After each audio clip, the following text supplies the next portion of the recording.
have a nut roast that apparently is a famous nut roast that I didn't know I was making, but I made it last year and everyone was very impressed with it. So this is a vegan nut roast, or shall we say plant-based nut roast, full of mushrooms and cashew nuts and walnuts and loads of herbs to give it extra flavour. Yeah, and we made this famous sauce. Normally it's cranberry sauce. But I've used our grapes from the vines because we don't need cranberry that is flying from all over the world. Okay, so now I'm going to give you a recipe for my favourite nut roast.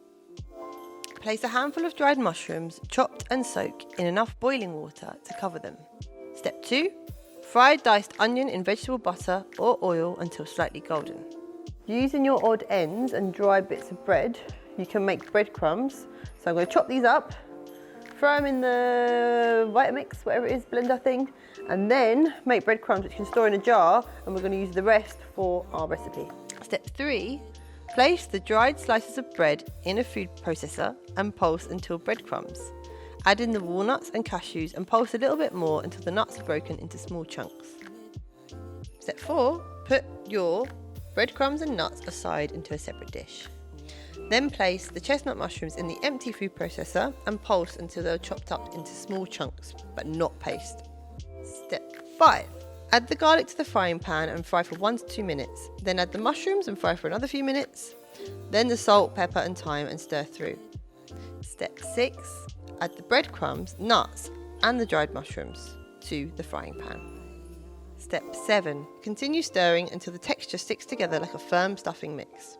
Okay, so we want to give it a push with the back of your spoon and see if it looks like it's going to hold together. It should be like the texture of like a stuffing, because you want it to hold together and be firm in the pan that you're baking it in. If you make it too soggy, it's just going to be a mushy, nasty thing. And if you make it too dry, it will turn to crumbs. Yeah. So it's not about exact measurements. We're going to give you rough measurements. It's about using your intuition and seeing if you think that will hold together. So that looks good.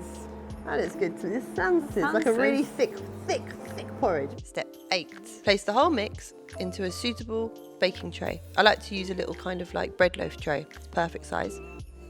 Step 9. Place it in an oven that's been preheated to 200 degrees and bake for about 30 minutes until the top has become golden.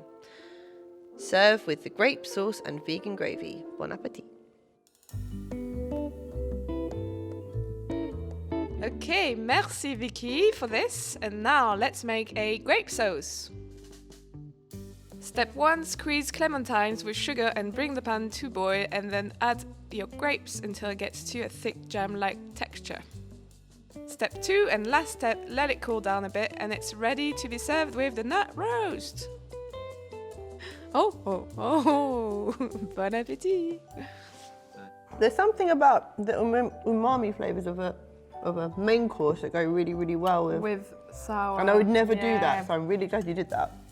That is delicious. It's so good. So good.